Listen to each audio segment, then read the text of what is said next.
Hey there, podcasters. This is Mike J Sersich from Shops Closed with an edition of Shops Closed called Shops Closed Tournament Edition. We went to Fort Atkinson on December 9th, which is in Fort Atkinson, for a tournament. And, Jesus, we had so many people come in and talk to us. It was awesome. Thank you so much for everyone. I really appreciate all the support of not only the podcast, but the gaming community itself. It's so great to actually see all these people come together. I've seen so many faces. I've seen new faces, which is something that I love to see. And then I got to see so many familiar faces, which is even better to see because I love to see all these people that I get to play and talk to on a regular basis. It's not even just people in Fort Atkinson. We had people from Illinois. We had people from La Crosse. We had people from Madison. We had people from Eau Claire. We had all over the place. It was awesome to see. This was put on by Tyler. Tyler, thank you so much for giving us the opportunity to come in and talk during this, as well as Carla from Planet Chaos. Thank you so much for letting us use your Warhammer room for our mobile lab. Speaking of our mobile lab, I do have to apologize to one of the people who I interviewed. Paul, thank you so much for coming and talking to us. We had such a great conversation. Unfortunately, the audio fudged up. There was some kind of mechanical problem with our mic, and it was a glitch, and unfortunately, I don't want to put it on here because I don't want people to listen and I already get enough responses saying like, something wrong with you guys' audio. Well, I hope that the rest of it is to your liking, folks. But without any further ado, we're going to give you part one of two parts from Shops Closed Tournament Edition. Please enjoy. Comment on Facebook, comment on iTunes. Let us know what you think. Give us ideas. We are listening. We're listening to you. We want you to feel more involved in what we're doing, which is Warhammer. So if you're already playing the game, you love modeling, please send us a line. Give us your love. Give us your hate. I don't care. Just give us stuff that has to do with emotions, I guess. But without any further ado, here is Shops Closed Tournament Edition, Part 1.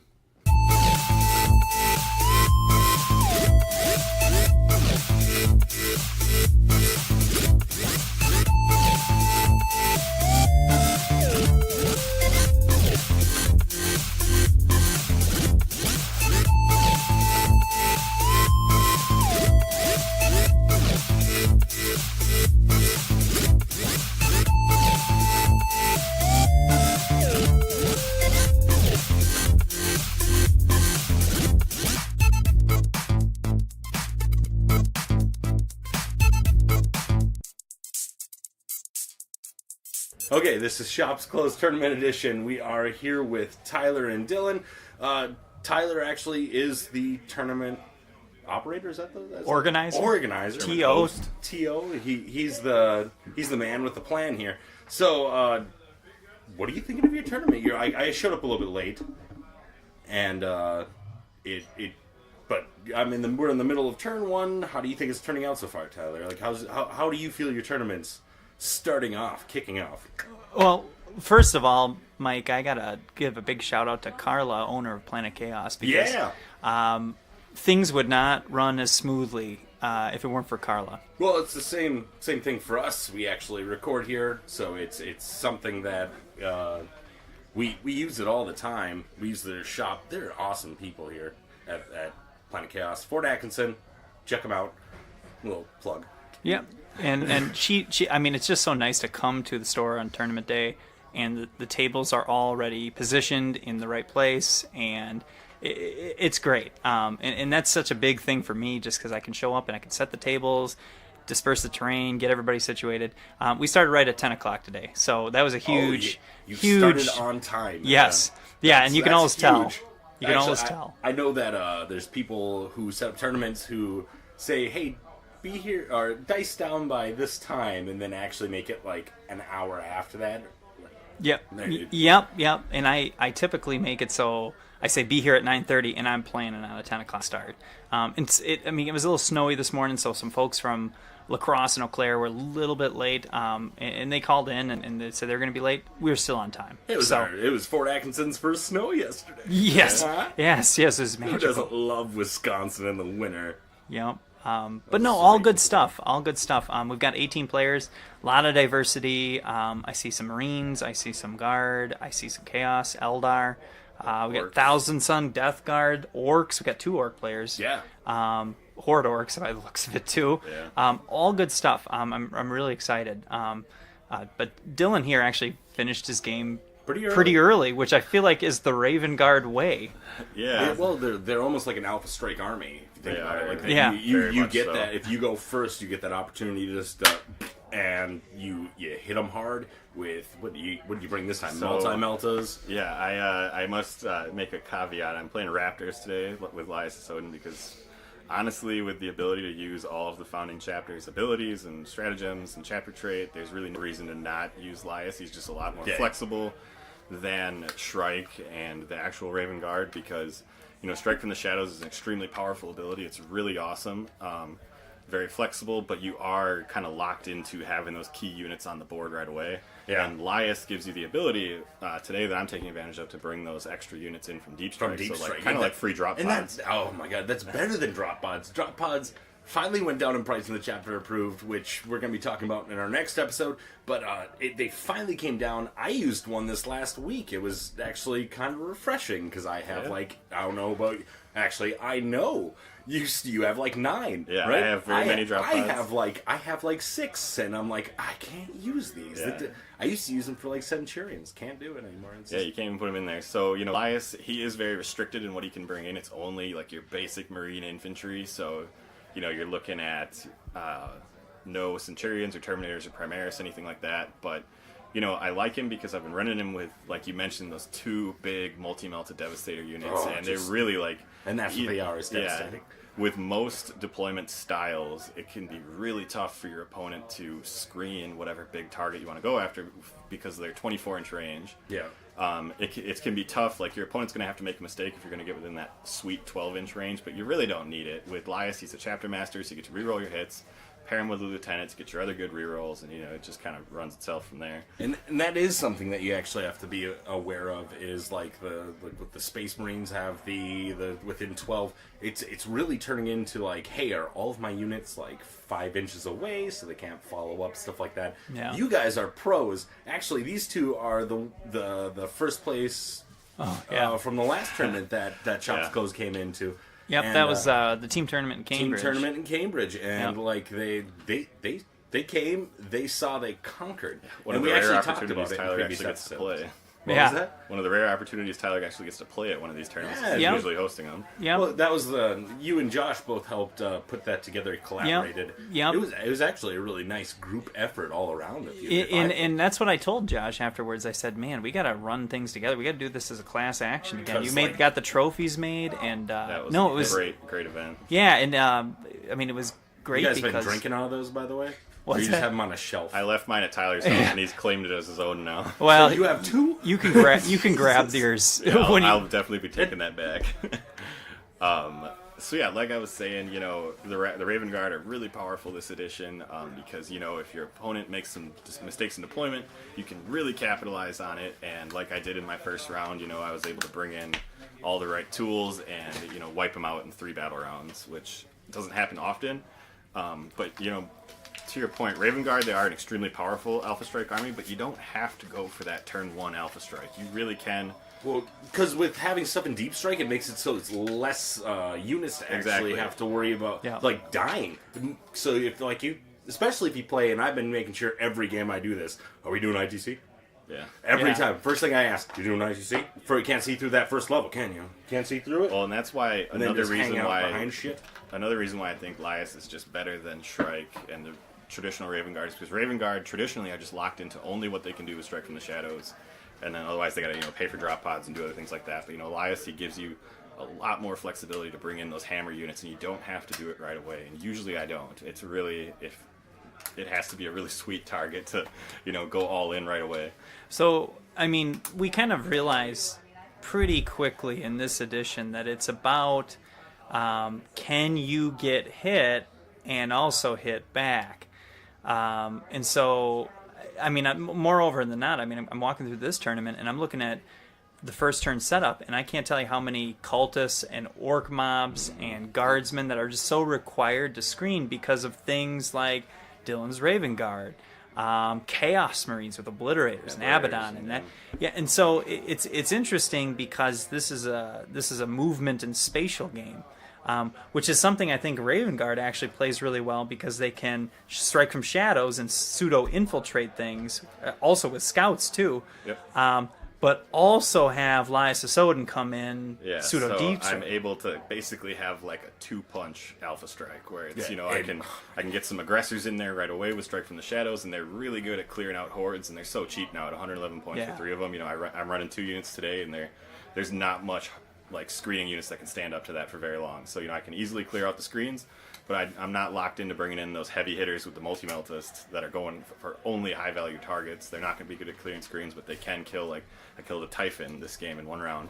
and that you actually, I'm going to be talking to Drake a little bit later, and I played his list that he played you against on Thursday, and the first thing I told him, I was like, don't take that, man. And it is a lot of eggs in one basket. I'm like, it's just so many points. He's like, it's 24 wounds. I'm like, I brought in a plasma cannon, Devastators in a drop pod. And I was thinking, like, if anyone else has something like that, that thing is fucked. Yeah. And that's pretty much what happened. It was like, it feels. You're going to get people who, if someone has a deep strike thing that could take out, like, 24 wounds, which, in a nutshell, isn't a whole lot with some of these weapons. No, honestly, it's relying on just being tough to say and having a lot of wounds is not really enough for a lot of, like, tanks. There's some things like Mortarion or Magnus that they can really stand up to that kind of stuff a lot easier, but, with, like, a Typhon, it's not really that hard to kill. Like, it's huge. I did have to dedicate, like, my whole strategy was, dedicated to now we're doing this, but, once I decided to do that, it wasn't paid that hard. off. Well, yeah, it did pay off, and it worked pretty well, and there was obviously some element of dice luck there because I had to rely on getting the hits and the wounds through, but, that's the way it is. With Space Marines, you can do a lot to mitigate that. You honestly can do anything. So, it was fun. Try these out. I don't know, I felt like Drake did the best he could. We ended up with Dawn War deployment style, so he couldn't have really gotten his Typhon out of range of my multi-meltas, but one thing he could have done that he didn't do, and sometimes it can be hard to, like, when you get wiped out so fast and you feel so helpless, like you feel like you just couldn't have done anything different. He couldn't have gotten outside of 24 inches, but one thing he could have done is he could have screened it a little better and prevented me from getting within 12 inches. Screening is a skill. Huge. So there's always, like, even when you get just utterly obliterated, you got to look back and think, like, all right, what are some small things you can do to just help out a little bit? Yeah, and it's like I was saying before, it's like a numbers game. You have to, like, know, okay, is everything like 9 inches apart from each other? Yep. Like, I'm really gonna make sure we're allowed to measure things whenever we want to now, and honestly, you got to take advantage of that. You got to use it. But there's a time when you couldn't measure whenever you wanted to. You'd be like, don't do that. But I just said, don't do that. Like, people would actually stop you? There was war gear choices in that Guard let and in you pre-measure Inquisition. your weapon range. Yeah, like Stormtroopers. To, Stormtroopers had a targeter piece of war gear that would allow them to pre-measure their shots. So what people would do is they'd pre-measure and then they would guess the remainder of the distance between that and the Basilisk. Yeah, because you had to legitimately guess how many inches away you were. Yeah. So when I'd be running around with my meltagun, I would move my 6 inches and I just kind of eyeball it and see, like, am I actually within 12? And if I targeted that thing and find out I'm not within 12, I just don't get to shoot. And what the GW ultimately realized, though, is that is impossible to police. It's just prohibitive. Because if you had to go take a piss, like, you come back, the guy's all measured up, ready to go, right? It's just you just start seeing people get, like, tattoos on their arm. With, it was a fun skill to be able to, like, guess the exact range with your basilisks and stuff like that. But it was just needlessly complicated. Like, It was too much. It was just... And it was easy to manipulate, too, because, I could target my Basilisk at something on the other side of the board and guess, 20 inches. Oh, look, I hit this combat. Yeah, it was silly. It was really silly. Well, but thanks for coming back over here, Tyler. Tyler had to run off. Dylan and I sat around and talked for a few minutes here, but what were we what was the topic that we were talking about? We were talking about the chapter approved, right? Yeah. Talk about my game. Well, and I have to say too about Dylan's game. It's like when reserve armies draw Dawn of War, things are nice, right? Because they don't have a deep deployment to be able to shield some of their other units. But like I said, screening is a skill, and it's like really too. Like I was telling the guy I was driving in today with. I said, I don't think I'll ever bring an army that I don't have some means of screen. You can't just get hit by an Alpha Strike. No. You can't, because you'll be dead in 2 turns. So really, I think there's a definitive difference between 8th edition players who realize that and know how to survive it, know how to manipulate it, and then there's not. And that's really what we're at. And granted, the Magician's really still young, but that has to be something. Yeah. And some armies don't have that advantage. We've talked to new Mike before, and he plays Grey Knights, and Grey Knights don't have a screen if you're playing mono Grey Knight. No, you're not. So just elites and a few 5-man units, isn't it? Yep. Yeah. So with my Raven Guard, I use scouts. So obviously I have some element of screening where I can keep deep strikers away from me, but I don't have big picket lines of scouts usually. Assault things can still get after me occasionally, but it's maybe for the Grey Knights it would come down to fielding just your small little pockets of guys, spread them around, and spread them out. Yeah. So if your opponent's going to Alpha Strike in on them, they're not killing anything that's high value. Yeah. I've been using scouts a lot, and I told you outside that you were actually my inspiration for using scouts, because when I played you in a tournament, I was like, "That's fucking awesome!" Well, scouts have one of the best deployment abilities in the game. That is just insane. Besides the chapter traits and legion traits and stuff that can do that. Besides Nurglings and scouts are I think the only ones that can naturally do that. Nurglings, no, they both have the same rule where it's 9 inches away from your enemy's deployment zone. Yeah, but Nurglings don't have the rule like scouts do, where scouts also have to deploy 9 inches away from the enemy. Nurglings can be next to you. I found this out. Yeah. I found this out Thursday when we played a 3-way match. It was Brian, Drake, and myself. And Brian brought Nurglings, and I infiltrated my scouts, and he's like, I'm going to put mine right here. I'm like, you can't. You have to be 9 inches away. And he's like, no. Yeah, it's just omitted. Crazy. Now, I don't know. January, the Demon Book comes out. So I could see that being changed because, for uniformity's sake. Yeah. Well, Games Workshop has been really awesome. How you guys were talking about launching these books and making sure that we have all the information we need, and then we got the players who are playing armies that don't have books, and they're just like, we feel left out.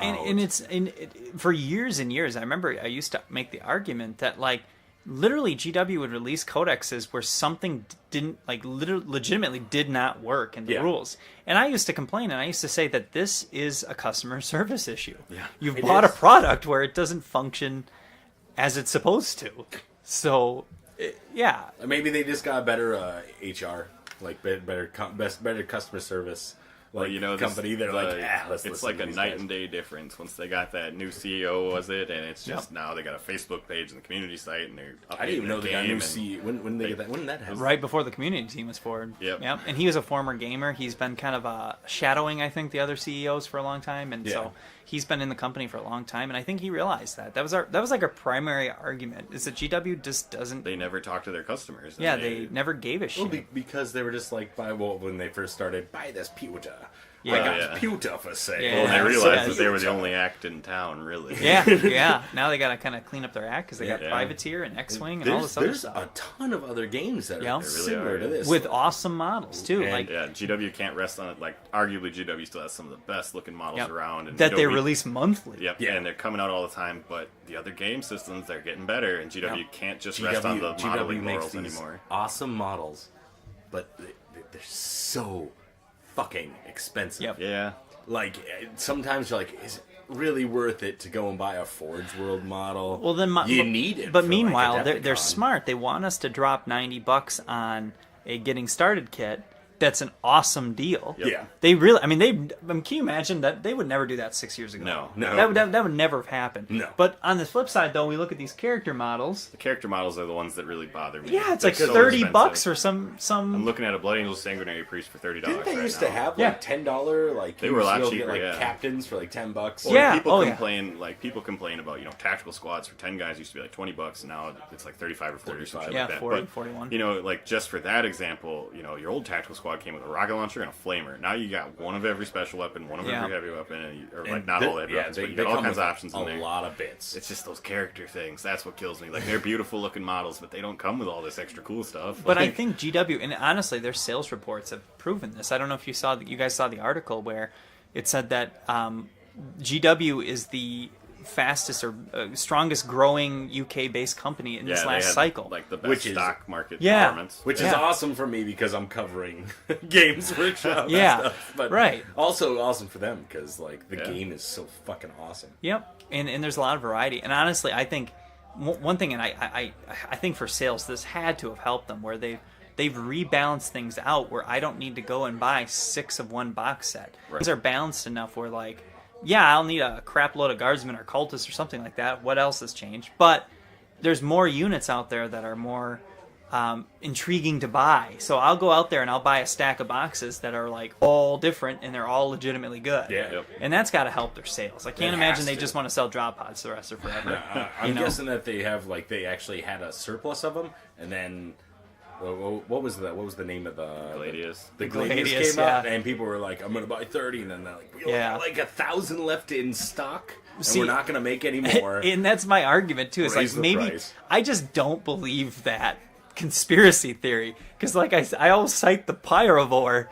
GW has never sold a single Pyrovore. I think one time they probably sold one because somebody thought it was a freaking Biovore. Yeah. Like, I don't think there's this conspiracy theory where GW's sitting there looking at their stocks. They're like, what are we going to make good and what are we going to make shitty? Because I honestly think, and I give them credit now, they're good now. But before, I think they just wrote rules indiscriminately. I Yeah. just don't think they knew what the Honestly, hell they yeah. were doing. They just put them in a book, and Yeah. then they said, Well, for the "Copy longest this." time, Yes. GW would always say, we're a company that makes models. Like, Yep. they're just a model company, and they thought we were all just model collectors, and we never do anything with them. Yep. And the Yeah. game was just like an afterthought.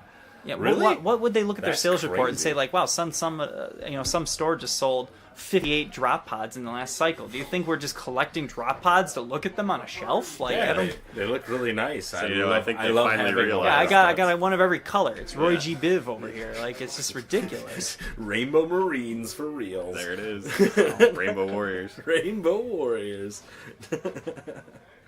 So, Well, So- I'm nervous about the next round. I was 'cause say we got it's always- another. well, what- and there's a few rounds finishing up. Looks like I got one person conceding, perhaps. Who's conceding? I don't know the gentleman's name actually. it's one of the newbies. that Yeah, came one of in. the new guys. Oh. He's playing James from Northern Illinois. He's a good chaos God player.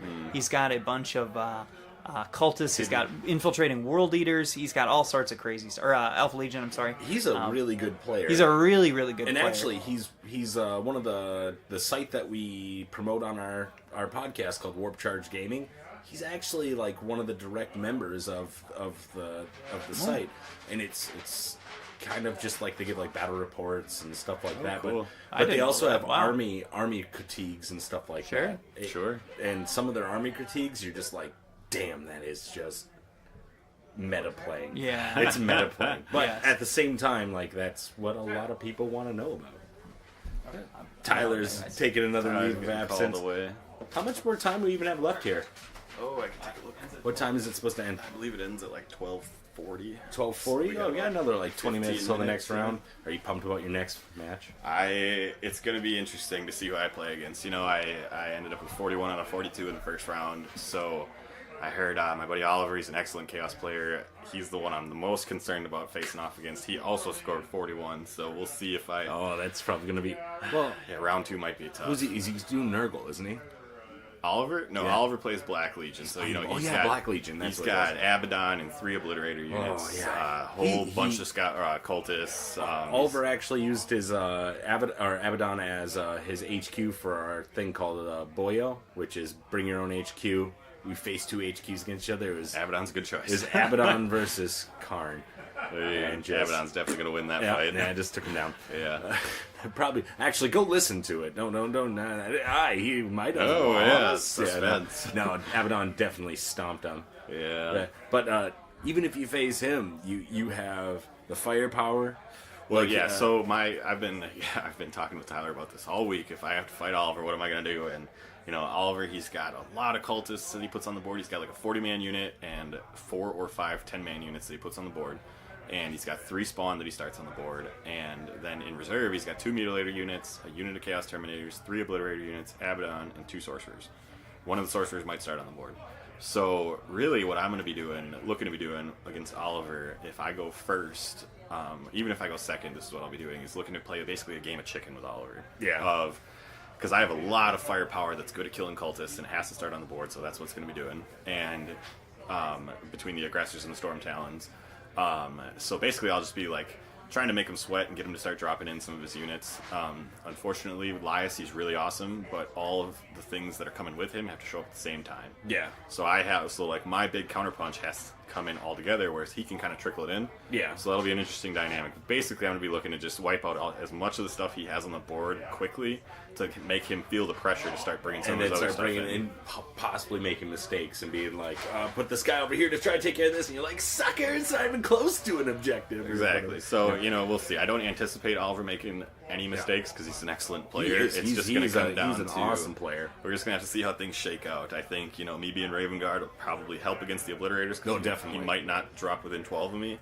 But then again, he'll have Abaddon, and basically... my ideal scenario is to get him to drop Abaddon and the Obliterators in before I have to bring Lias and the Multi-Meltas in, so then I can kill the Obliterators. If that happens, that'll be a great game for me. If it doesn't, we'll just have to see. So, I really hope it turns out well for you, man. Well, thank you very much. I know that you have a good winning streak on your hands. What are you shaking your head at, Shickle? I'm kidding. Oh, yeah. Hey, give us just uno momento. Hi, Oliver. Hi. It's lunchtime. Yeah.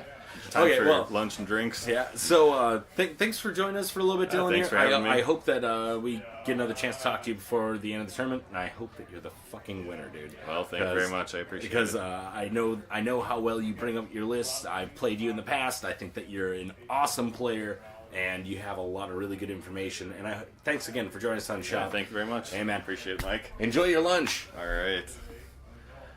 We'll be right back with some more interviews and some other stuff.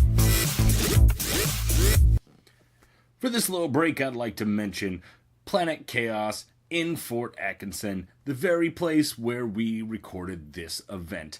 They have board games, card games, Warhammer, which I guess is a game, as well as comics with new releases weekly and tons of back runs, as well as toys, action figures, memorabilia, dice. You need dice.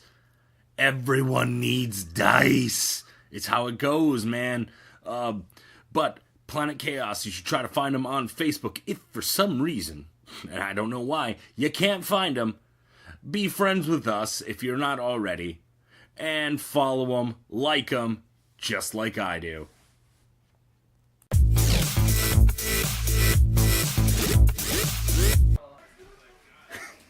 Welcome back to Shops Closed. We're here with Drake. He actually faced Dylan, who we talked to a little at the first part of this little podcast.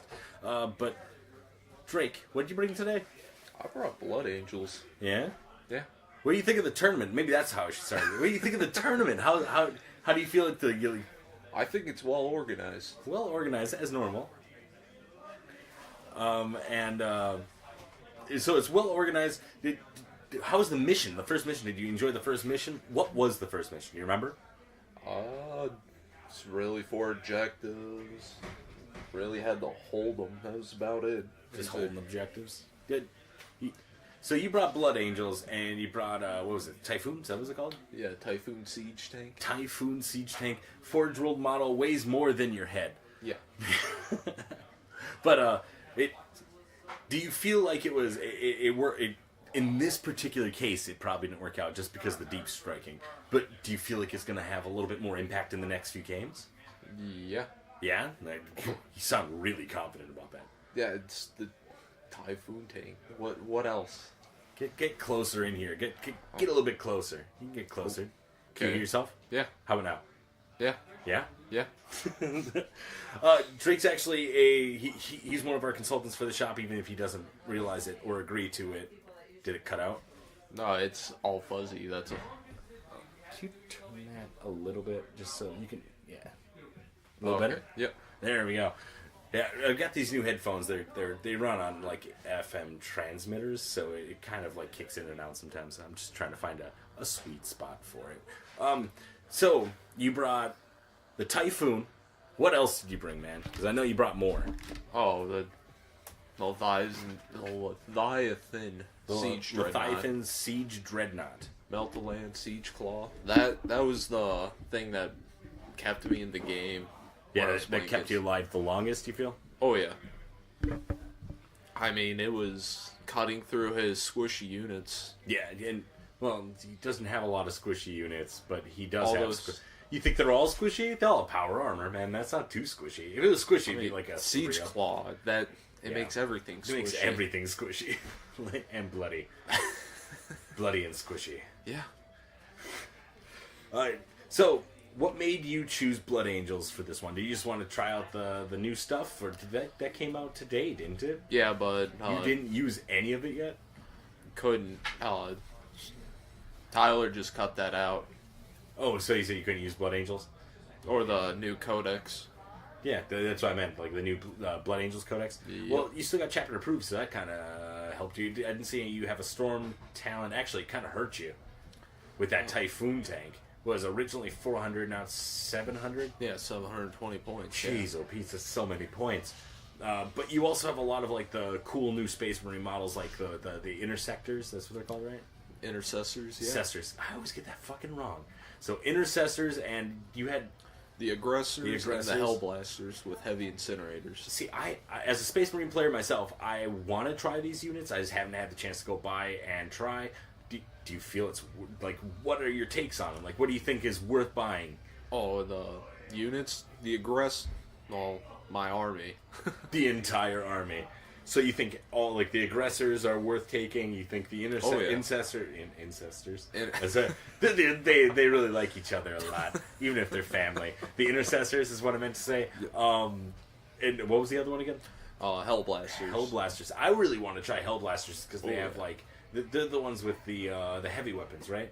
Yeah, they have the 3 different variants of plasma. Oh my goodness. Are those the ones who had the flamethrower? I played you last week. I actually talked about this earlier in the show. The flamethrower, that was the aggressors. The aggressors and the strength 5 flamethrower, AP 1 or 2.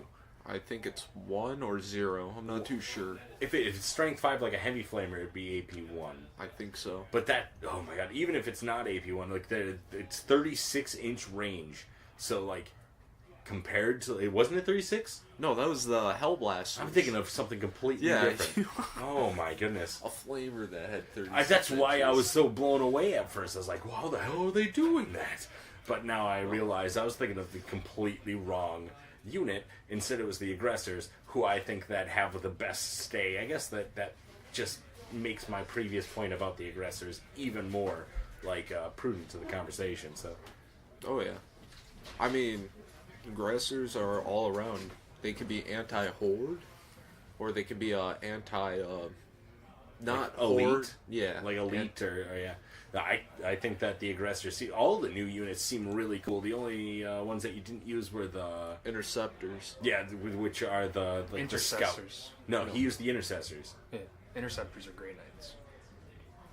No, those are the fast attack. Yeah, we have the new fast attack Interceptors. Inceptors. Inceptors. Inceptors? I'm going to say incestors. Incestors. They really like each other. They- They are into each other. It's all in the family. And Clean Mike just walked in and joined us here. Hello. Yeah. Hello. Um, Hello. Aggressors are fucking cool. They just shoot so many bullets. Sure, It take some hurts. headphones. Even though they're still strength 4, right? It's all they should be running. Yeah, strength 4 if you do the auto here. bolt gun or The whatever. Bolt, the bolt gun's the way to go. Bolt. See, you're just a diehard for that fucking bolt gun. Like, it just because it gives so many shots, but it's AP nothing. That's the only problem that is the doesn't only thing I matter. see. If you don't have the models to back up to give it those numbers, it's a shitty weapon. They shoot something Yeah. like 36. Okay. Hey, well, Drake, thanks so much for stopping and talking to us for a little bit here.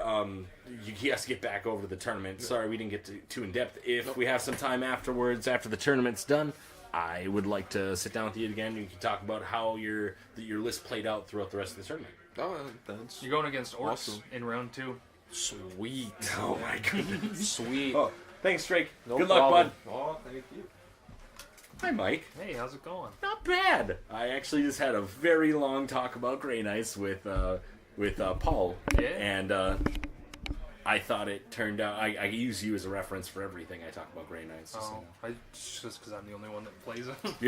You're my closest friend that has one, and Paul actually might take your place pretty soon, so you better be careful. Yeah.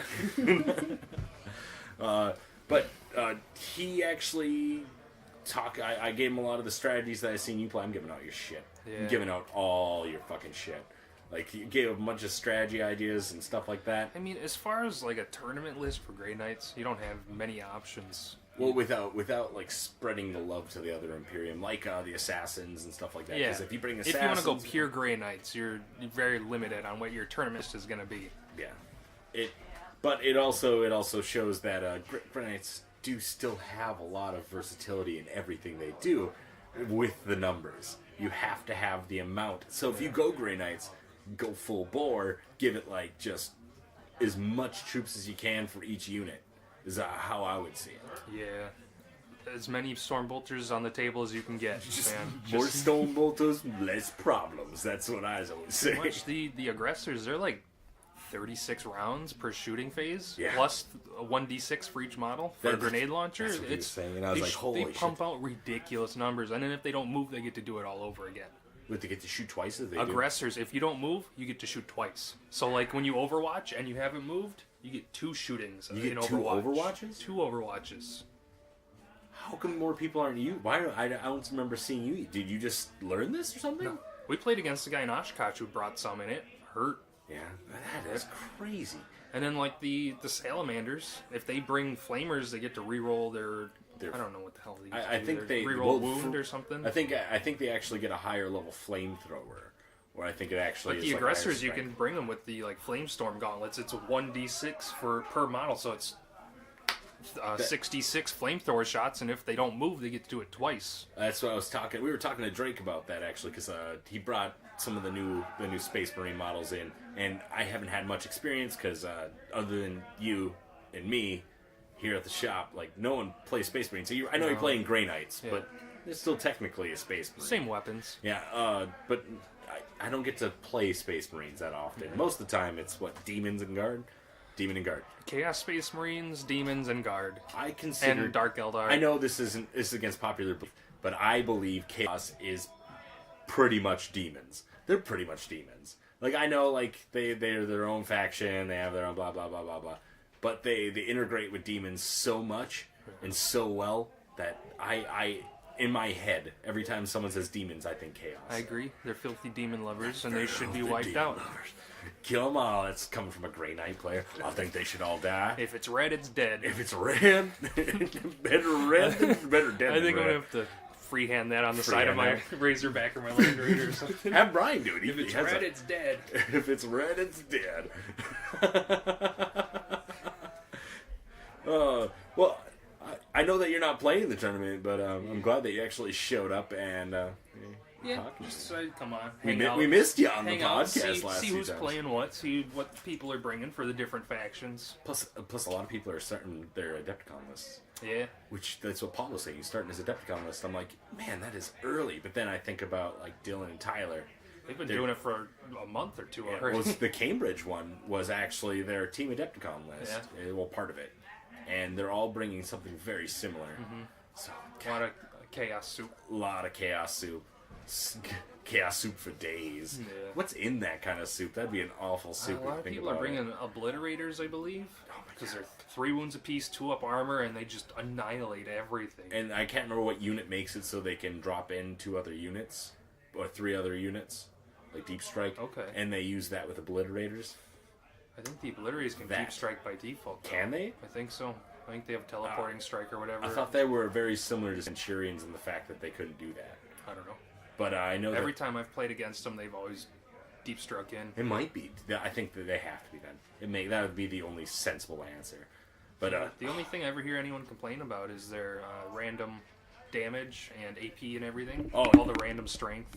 as annoying as the random strength and damage thing is, it's still like At the minimum, you're getting Strength 7, yeah, AP 1. yeah.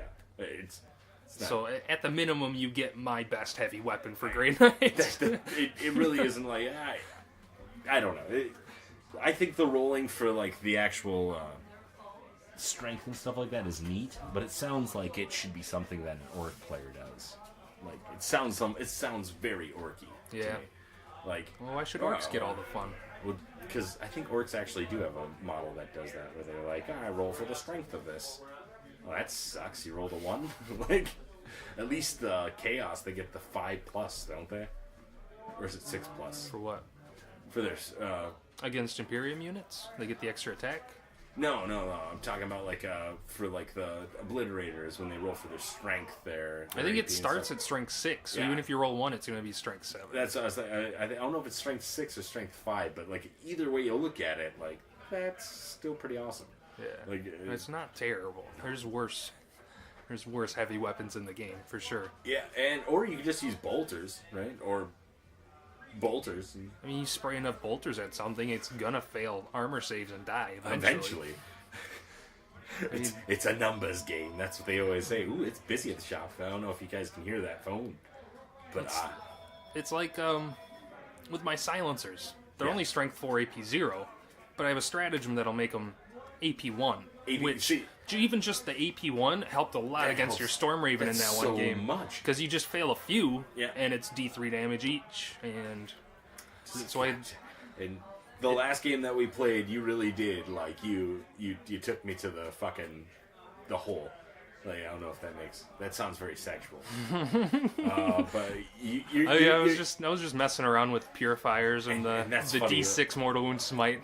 I was telling Paul about that. I'm like, the last game that I played with Mike, he was like, he brought like fuck off units, and he still won. Like Yeah, it was a fun game. it was actually. was a lot As of- much as I got like all grumpy, at least I didn't swear at you. It was pretty cool to almost just take a Storm Raven from full to 0 in one psych phase with just smites. That would have been really super had cool. to concentrate on that thing Yeah. pretty hard. But And I learned some lessons in that game about like distance between models and stuff like that too. yeah, So now every game I play, I have like 4 things I go through. The first thing is saying, "Hey, are we doing ITC rules?" Yeah. Can you see through that bottom? No. Okay. the true distance or True distance. That's my second one. And then I discuss terrain on the field. And what's the last thing I do? Objectives. We see Are if they a pillar or if it's like true distance kind of Okay. thing. Because if true distance, it kind of makes sense, but Yeah. at the same time, the pillar thing just rocks because it makes it It easier. makes it easier to put some scouts up in a building and Just they can sit hang there. out. So like I got 4 things that I ask almost everyone I play, and I feel like that's actually a drawback to 40K because they don't. No, I don't have a main rulebook, but don't they specify all this shit in the rulebook? Isn't that what the rulebook was for? Isn't that But then- what everyone but dropped $50 on They it for? came out with the rulebook, and then they said, "Here's the facts, and this stuff changed, but we're not Because gonna." for true distance or 9 inches straight up, that Yeah. should be covered in the rulebook, yeah? You would think so, right? Like, our local correspondent, Josh, our expert, who actually, I don't know if you said did you not, or did you listen to last week's? I did not know. Because Josh actually gave you a pretty big shout out. Yeah? Yeah, and he says that you're probably going to be the next big player in the shop other than him. Maybe I'll have to switch to guard. At least bring a little bit. I got a few units in there. I've toyed around with a half guard, half Grey Knight list, but I refuse to do it, and I Is it- want to stay pure Grey Knights. Because and it feels like you're sullying your hands as I'm taking Scions. Yeah. Like, I'm just sullying my hands. hey, the good news is that I almost have like enough points to bring on an entire Scion army. Instead, I'm not bringing Space Marines at all anymore. I think if I do split off at all or branch out, it'll be to Dark Angels. Dark Angels? That'd be Just a pretty good because one. they got cool looking models and they're just neat, and the fluff, they kind of work together. Yeah. You can make sort of a thematic list with Dark Angels and Grey Knights. Not too many people make the thematic lists anymore. And like those people who say they make thematic lists, they're just like, I took all these characters. I'm spamming cultists. Yeah. It's like real. It's like the real thing. It's like how Lori told it. How Lori told. Lori's my friend. He tells me about lore. I don't know if I told you about it. No. Oh, Lori's my lore master. Yeah. Yeah. Lori the Lore Master. Lori the lore master. I've gone off on a few tangents. In fact, to the point last time where I went like, and I forgot what I was talking about. So I was just like, Lori told me this. And then I just forgot. No, I'm excited to see what kind of lists people will start bringing with the new Blood Angels and Dark Angels codexes. I can't wait till Demons comes out. I want to start seeing some Demons on the tables so bad, and I want them to be competitive. What are you talking about? Demons are like the top ranked army with Chaos. Not real Like, demon lists. Demon. Maybe if you're bringing just Forge World. Nurgle demons, man. That's the thing. It's the thing. I 5 haven't up seen and very won't many. Save. At least at tournaments, I haven't seen much. Oh, I was gonna say actually, the top tier list right now, I believe, are demons, guard, and I think those are just the top 2. I don't know what the top 3 are. I think. I thought a lot of Chaos Space Marine shit was taking top places in a lot of tournaments. But like I said previously, when I hear Chaos, I hear demons, because most of the time these players, they don't just bring Chaos, they bring a few demons with them, which makes sense. It's kind of, demons are kind of like the guard for the Chaos Marines. Well, you have to have them to make it like an actual good, effective list. and why not? If you want to play Chaos, Yeah. I mean, you probably want to play with some demons. Want Why some not? Demons, yeah, they'll get. I think it was funny when I played a Grey Knight player in the past where they actually had demons and Grey Knights together, and I'm thinking like, well, that doesn't make sense. And then I'm like, this is actually probably the most lore-y, like armies, because like it really their display, it was for the display board where they're like, it's this against this, but I'm playing them both. That's what me and Brian did for the Oshkosh teams list. He brought demons, I brought Grey Knights, and it was a lot of fun. He And just I've brought a actually- lot of dogs and Seekers of Slanesh, and People he just just get- rushed the field and tied everything up, and then I would drop Stormbolters everywhere. It would basically just brought like super fast demons Complimenting and then list. Stormbolter spam, and that's all we did. Complimenting list, big time. It was a lot of fun. Did you guys do well in that, by the way? Didn't you We get tied for third. third. Yeah. Nah, that's not performing. We had a really rough game round 3 against Guard and Sisters of Battle together, Yeah. and they got to go first. So So 1,000 points apiece in that one. it was 1250 a piece, 1250. so 2,500 points a team, 2,500 points. and they went first, and half of Brian's demons got wiped out before we even got to go. Did they bring like the sisters with or who did the most of the killing then? It was the guard, wasn't it? Guard. The Sisters guy brought a couple assassins, so Yeah. that denied some deep strike, and then some ratlings were in that list, and then the Sisters, I don't know what their tanks are, but those were hurting really bad. Are you talking about like the The rhinos, repressors right? or something? Oh, They got like the actual- big like organs on them. Yeah, I was actually thinking about taking some sisters, old Josh's sisters, to tournament. In are you doing the Tennessee thing? No. No. Tennessee, probably not. It's like a 5-man team thing, man. It's gonna be fun. I'm excited, man. It's a long ways to go for a tournament. And then it's like 2 days just straight of competitive play.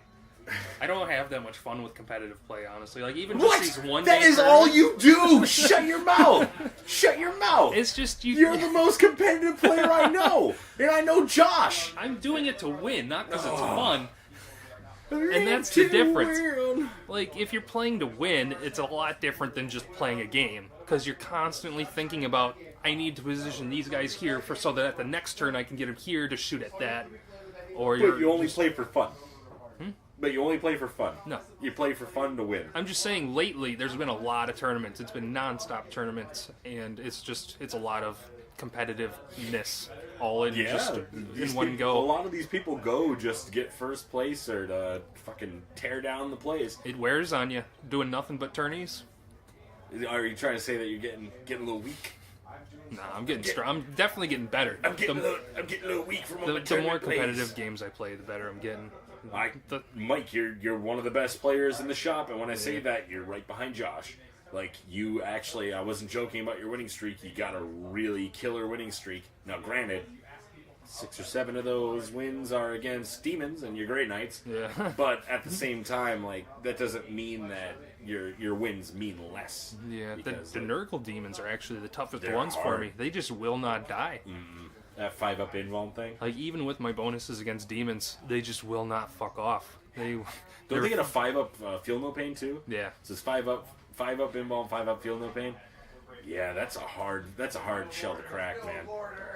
Yeah, and the Nurglings being, 4 wounds apiece? They're weak, but there's just so many of them. Plus, I don't know if they've done this to you yet, where they can put it like. Well, I guess you don't. I don't have any stuff. infiltrate, Yeah, so you don't have, but they can go Yeah. right up next to your infiltrating units. as long as they're 9 inches away from the your deployment deployment. zone, Yep. that's it. So you put your scouts there, he'll put his Nurglings right next to Yep, him, and found that out last Thursday against your Brian. scouts are screwed. Yep, I played it through with Brian and Drake. Okay, Brian brought Nurglings. I kept trying to talk him into it. He's like, no, they're not good. Yeah, They're well, not then good. I bet you he realized after facing Oliver the other night, he's just like, why am I not taking Nurglings? You can put them anywhere on objectives. They're super hard for other, like for me, I have Stormbolters, which is perfect for killing them because they're only toughness 2, so you're wounding on 2s. It's still a lot of But wounds that you even have to- then, it 'cause still it's takes me at like least 4. They got 24 fucking wounds that you have to take off. Even them then, before it they still die. takes me like 2 or 3 rounds to kill a unit off of an objective, Yeah, unless I can get in combat. But they're tough. They Nurglings are are tough. good just for board control. I think Nurglings are probably the model of the year in my eyes, just because Model, no, their model's not that cool. I'm saying Unit of the year, sure. Sorry. So unit of the year, like where because they're cheap, like super cheap. Super aren't- treat. They fill up the They troop fill up choice. their troop choice. They will not fucking die. And if you have them as mark a Nurgle and you're playing a Nurgle army, 5-up fucking invuln, 5-up feel no pain. And there's enough. They get 4 attacks in combat. yeah. Even though they're not that strong, you It's still the numbers. against a 5-man just attack like you- squad, you just lose like 1 you or do. 2, and it hurts. Yeah, just like your game, it's a numbers game for them. Yep. If they have the numbers, they can still fucking take down stuff. All right, thanks. I just want to thank Mike for taking the time to come in here and talk to us at Shops Closed, and we will be back with more interviews and stuff.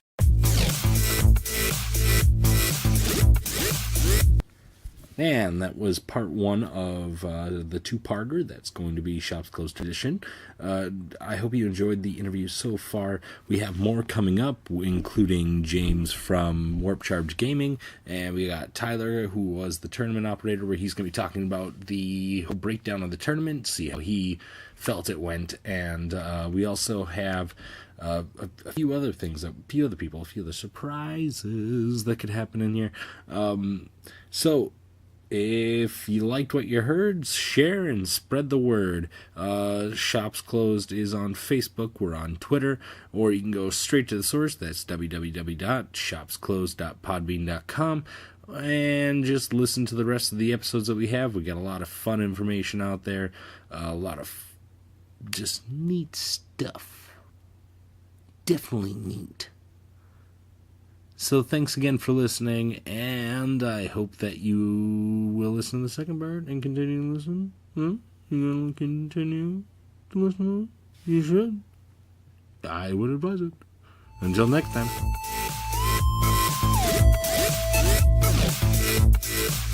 Shops Closed is an insert name production. Look us up on iTunes, or follow the shop on Facebook or Twitter.